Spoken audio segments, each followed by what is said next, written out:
Hello and welcome to this yet another episode of Newsmakers, the show where we bring to you successful stories of inspirational people from different walks of life. Because at Newsmakers, we aspire to inspire you. My dear friends, I'm your host Simran, and I'm so delighted to bring to you another dynamic personality on our sets. He is the founder of Techila Global Services and also company Bench. And I'm so happy to tell you that he's also a TEDx speaker. He has achieved a lot in his life, and I would not take long to make you meet him. Please allow me to welcome Mr. Chitiz Agarwal on the sets of Newsmaker. A very warm welcome on the sets of Newsmakers to you, sir. Thank you. We are so happy to have you here.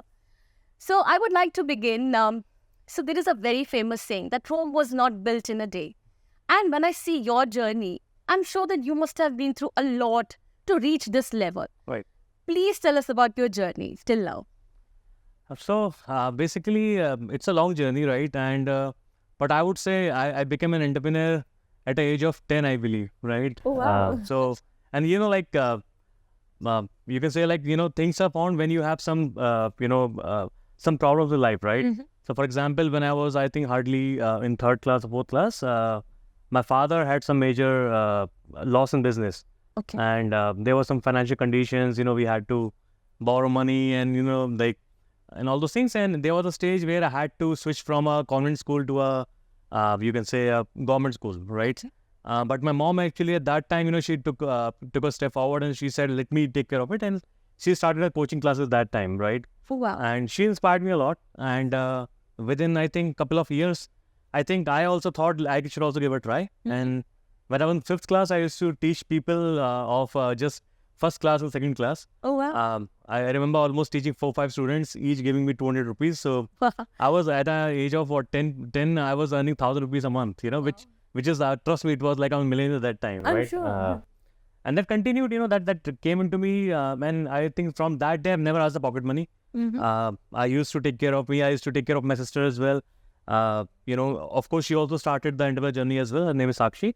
And I think that continued and that became like a part of life, where you have to, I cannot just study, I have to also deliver, So I kept on doing that, I prepared for IIT. I was not able to, crack that, but I then became an IIT teacher. I used to train on physics and maths. Mm-hmm. And my boss actually gifted me a, bike, for like one of the best teachers where I have like all the IITians in the coaching were reporting to me. Super. So, those things were really good, and that actually gave me a lot of, self-dependence, and a lot of motivation where I'm not dependent on anyone. Right. And I wanted to be the same, in the life, So I think that's where that entrepreneur Kida or, to become independent, came to me. Wow, so that was your inspiration to become an entrepreneur. I'm so delighted at the age of, say, about 10, yeah. you started to earn. And the one thing that touched my heart is that the inspiration that came to him was his mother. Like how she took over and then he was here. Exactly. And I'm sure all our parents, it goes to our parents because they inspire us. Now that I would like to know that you've named your company very differently. It's Tequila Global Services. Right. Gives me a thinking of, it is related to some kind of a drink. Right. Is there a story behind it? It is actually. So basically, when I was working with Accenture and IBM, I was traveling a lot in US, and I became good friends with a lot of Russian guys, our clients. Very good, nice people. I know we have a different perception, but they are really nice people, really party people. Mm-hmm. And, one thing which I really loved drinking with them was tequila. Tequila with pineapple juice, So somehow it stuck with me. And when I was back, I wanted to start a company, an IT company. And we were thinking on names, like how we can maybe name it on some liquor, whether it's whiskey or brandy or whatever. So somehow, tequila was something, which was close to me, right? And tech resonates with tech, So that's how tequila, tech ILA came into picture, and that actually stuck with me. And it's a so much catchy name. Like I remember when I went for my visa interviews or when I go for any of these events, when I say tequila, it sticks with the people, They always remember me by that name. Yes, absolutely. And that's what got stick to my mind because it is quite different and people do not take it to be wrong. It's not a liquor company. It's a different company altogether. And he's an entrepreneur. He got inspired by his friends sharing tequilas, and that's how he got this name. That's amazing. I've also heard that you've been mentoring a lot of students. Right. You've been teaching them about this, how to hone their skills. Right. Now, please tell us about that. That what is that thing that you've been doing, and more of it, like. See, again, in my career journey, right? So, one thing I realized is, of course, education is very important, right? Yes. And so that, and I was, of course, at that time, I took a step forward, but a lot of people are not fortunate enough to have education. So, I personally take care of at least 50 to 100 people, non-privileged, to at least continue their career journey, like their schooling, so far everyone is in school, no one is doing the college yet. The second thing which is more important is mentoring, like to guide them. Because teaching is one thing, but mentoring them to choose the right career path and all is very important. Correct. So I am open for mentorship. A lot of people reach out to me just for mentoring. Sir, I want to explore in this field. I want to explore in that field. Is it good or bad, right? So becoming a mentor is really good. And lastly, like, in the school or in the college, they make you job, like they make you ready for jobs. But to actually make them project ready, it's very important. And that's where our training actually, so I give a lot of free training on Salesforce, Yes, that's why you're also being called Salesforce Guru. Yes. So in India, for example, a Salesforce training is easily between 50,000 rupees to a lakh, And I almost, like last year also, we trained almost 500 plus people for free. That means we don't charge for that. If, of course, we also have few of them in our payroll. But, we make sure that the people are ready for the market. We don't, we at least, agar unki job kahin bhi lag rahi hai, that's good for us. Correct. And even like this month only, we hired 50 people to train them on Salesforce. Eventually, we'll consume few people. Other people will be deployed somewhere else, But end of the day, someone's career is made. I feel, good about that. That's such a noble thing that you aren't charging people and you're really thinking of people, and about 500 and plus people you've already mentored, and you just see the intent behind it. He really wants to work for the society. He's been telling people, teaching people, and he's making them ready to be in the market. That's such a great thought, sir. Right. And I would also want to know that, like I've been, hearing your story. I've also had a chance to see your TEDx. Yeah. And then I got to know that there was a time when you never had a vehicle to you. And then, of course, it was gifted to you by one of your managers. Right. But now that you are a globetrotter, you've been, you've always been in planes, and then you drive such amazing cars as well. Now, this is one thing that it's a part of your luxury. But how does it feel? Struggles must have been a part of your life. How was it for you? Yeah, of course. I remember, when I was doing job, there was a conference, a BMW conference in one of the hotel. And I sat there, I was taking a picture, and someone, like literally like a movie, someone stopped me, you cannot touch this. And, I told them I will buy it, right, someday. Wow. And that's how, so I would say once you define a vision, right, then you work towards it, right? Correct. If you don't have that, you can say vision in mind or some focus in life, you cannot achieve that. So I would say, yes, I made sure that I can achieve those things. Like, Yes. for example, I belong from Bareilly, right? And Delhi, jana tha, like a lot of people have not even been to Delhi, at that time I'm saying. But I always used to, travel. I always love traveling, a passion. I used to go to Delhi, I never been to flight, right? But the moment I got the job and all, I took so many flights. Like in the first year, I took almost 50 plus flights. Super. For work, it was paid by company, but of course I was enjoying that, right? Correct. And now I've been traveling all over, so I would say it's all about how you design your life, and then of course there are forces which makes things happen around you. That's more important.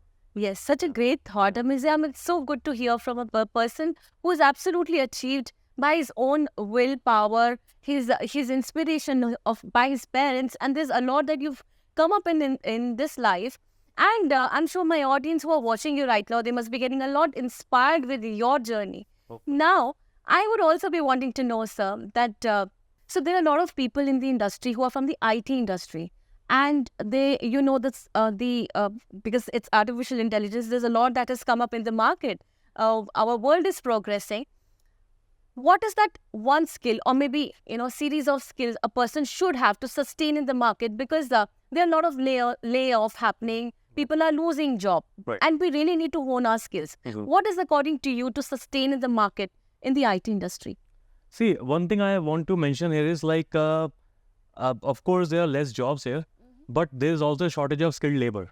Okay, so it's actually the other way around as well. If you try to hire a nice anchor, if you try to hire a nice developer and all, it's very hard to find a really good person, Yeah. right? So I would say if a person is really, good in what he's doing, whether it's a developer, whether it's a QA, whether it's anything, I think he should be able to land a job. There are enough jobs out there in the market, but the difference is it's now for more skilled people. Correct. You know, there was this COVID wave where a lot of people entered the industry which are not, I would say, up to the mark. You know, and now they are the ones who are getting laid off. But the ones who have really grown to the part and who are really like, you know, doing things, they are the ones who are safe and they will always have jobs, right? And for that matter, you know, we have actually launched another company called Company Bench, Okay. which is a marketplace for contractors, you know, where we connect the employers with the contractors, you know. So like immediate workforce, you know. Okay. So for example, if I landed a big project and I need 10 developers, so like the general process is you go to Naukri.com, you send offers, you wait for 30 days, 60 days, and someone joins. In our case, we provide them people in 24 hours. So this is how there was a time they used to call it third-party contract. Exactly right. But there's a marketplace for that, right? Yes. There's no marketplace out there. We are the first one to have a marketplace around it where you can find those people online and you can directly hire them on a 3 months contract, 6 months contract, Okay. you know, those kind of things. Plus, one more thing, as you mentioned about AI, what we are right now doing is we actually launched a new portal called Talent IQ, which is free to use. And it is in beta right now. It's going to be launched end of this month. And Talent IQ is all around. Someone can go and self-evaluate their skills. There's a AI which is taking your interview. There is an AI taking your video interview, which reads expressions, reads your narration and everything, and score you accordingly. Okay. And it tells you your strong points and it tells you your weakness. Wonderful. And then there are ways how you can improve on that. So there are free courses which are launching where you can improve that. And eventually, you know, if your score, let's say, becomes 8.5 and above, at that time you can be sure that you can land a job anywhere. Wow. So it's not just, you know, saying that jobs thing and all. We will make you work towards it, you know. And in, lastly, like technology wise, you know, of course, the world is moving towards, you know, AI, data and analytics, right? So I would say if you are in any of the three things, because there is so much data around there, but someone has to process the data, you know, someone has to show them on dashboards and KPIs and all, and we have to apply AI on top of it. So if I would say these are the three future, you know, so I think students or everyone should work around that. Well, this is coming from you that AI is going to be the future. It is the future. Right. But there are times people do have this in feeling that if AI comes, we are going to lose jobs. Is it correct? I mean, it's not really true. Like, for example, when the calculator came, it doesn't mean it, you know, like omitted all the mathematicians, right? yes. It's just there to help you, to speed you up, Yes. right? It is a tool for you, how you can use it to optimize things. Correct. Maybe the simple jobs, you know, which are like, I would say, monotonous job. You know, maybe let's say data entry, you know, from copying the data from one place to another, they might die. But those people can evolve and they can now look for things which are more, I would say, intelligent, you know, jobs, right? Right. So AI cannot replace you. It can only enable you, Wow. right? So you have to work towards it, how you can make the best use out of it. Wonderful, wonderful. So people, we do have this notion in our mind that AI may replace us, but no, it will enable us. Right. This is the right thing that we've got to know from the person who's really insisting upon that AI is the way of life. And I'm so glad to also know that who is your inspiration in life?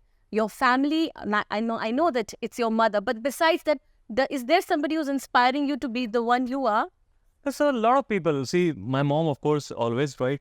I would say people like my sister, my wife, you know, like when they tell you, like, for example, if we have this small interview and all, they appreciate us. Like they say, like, you're doing great and all. You know, that really inspires me. In terms of people, yes, you know, of course, Mr. Modi, you know, has been inspiring me a lot, right? When I travel the whole world, I think a lot of praise around him, right? Because he's all about feeling good, like you feel good about things, right? Yes, yes. So, you know, people inspire. I would say there is so much inspiration out there. Yes. It's up to you what you pick from each of those things, right? Absolutely. And I do see that this women force is really inspiring you in your life, your mother, your sister. And then, of course, your partner is the one who's inspiring you. That's why I really say that after it, the woman does have a hand. I know.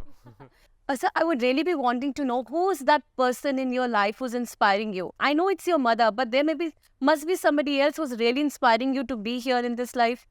Yeah, so of course, you know, I would say, and fortunately, I think maybe they are all ladies, right? So my mother, my sister, like she always praise me. She always say, "Bhai, tu kar lega, tu bahut badhiya karega," right? And now a wife, you know, she always, I know, like being in this journey is tough, right? But she's always here to support me. She always motivates me, you know. She said, "I will take care of the kids. You should, like, you know, progress and do things."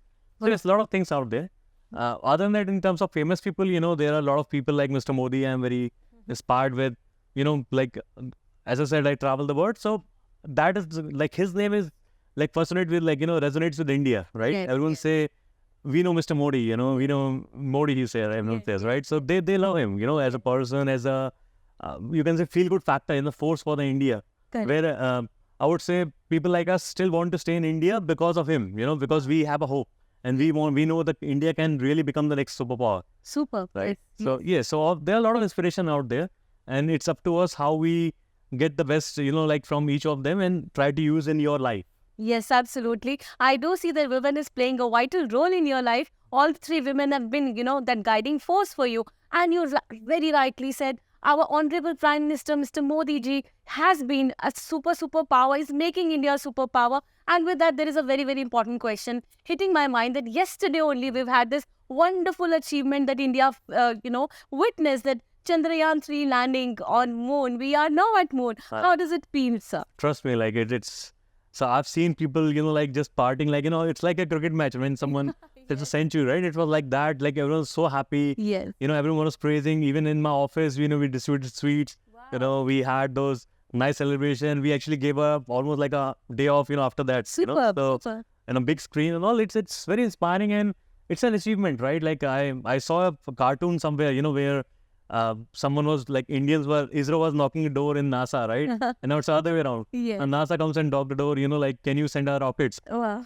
So it changed completely, So I think India has always been like that powerful country. It's just that somehow we are, I would say our motivation or our confidence was shaken for a bit. Yeah. But I think now it's coming back. Yes. And now we have already seen all the leaders and the CEOs and the prime ministers and all are, Indians. So I think India has a great future. Superb. This is really good to hear from you, from an entrepreneur who is also working for people, for n number of people. He's also serving the society. And now that it comes from you, I'm sure we are going to be a superpower super soon. Now, while I move on, I would just want to know one more very, very special question is that how do you manage to have this work-life balance? Because you've been, out and about. I just now got to know that you're traveling to lots of places, like from tomorrow onwards, you have a Singapore, big Norway, schedule. right. Yeah. So how do you manage work-life balance? See, one thing, and again, this was, I think a lot of people have learned from my friends, So I remember one of my friends, his name is Simon Lobanov. He's in New York. And he runs a nice office right next to Times Square. Wow. And running almost a 200 people team. And when I was in New York, he used to take me out for lunch and dinner almost for 7 days he took me out. I told him, like, you party so much, you take me out. How come you get so much time, when you're running a so big team? He said me one thing, dude, if I'm an entrepreneur, if I'm doing all the work, then I'm not a boss. Like, I'm not an entrepreneur. I'm a worker. So I think the idea here is like, you enable people again, you don't do the actual work. The same way I think I've applied in my life where I empower my people under me who are, you can say, like an interim CEO for me, who run the company on my behalf, who are empowered, who knows things. They do mistakes, but then they learn out of it. But eventually, if I'm here, if I'm traveling and all, things happen, right? So, yes, so that allows me that I try to skip offices, maybe once or twice in a weekday. I try to take my family in my work things. So, of course, I cannot be always available. My wife always complains. I think wives always complain, right? But I think I try to, be as much around with her and with kids as I can. And of course, the idea is like to improve it more and more.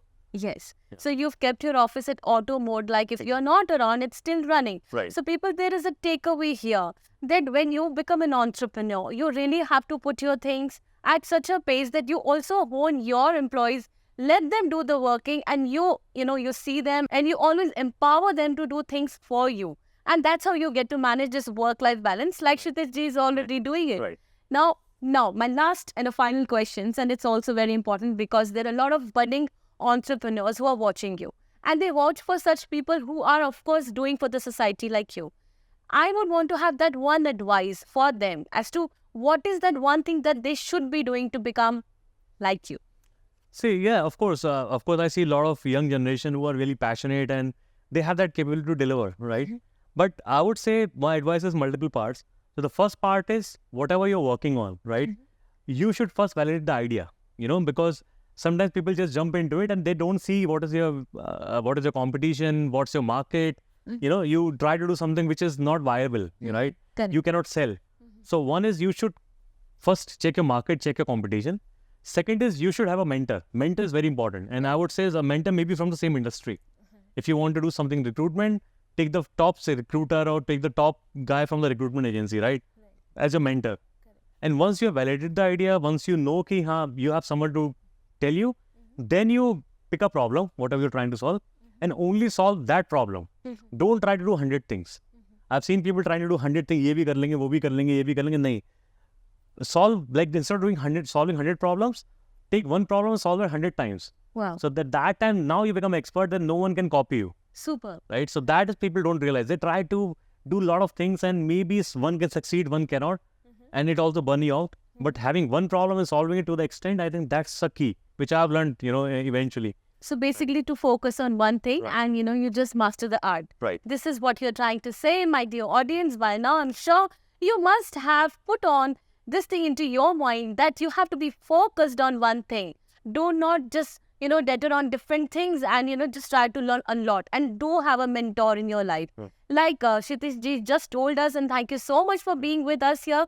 It was absolutely a great interview. We've tried to get a lot of information out of you as much we could because we really wanted the world to know how you've achieved success in life. Thank you so much for being here on the sets of Newsmakers. We are delighted. And my dear audience, I am so happy because again, I am going to remind you that we have achieved a very, very big thing in our life.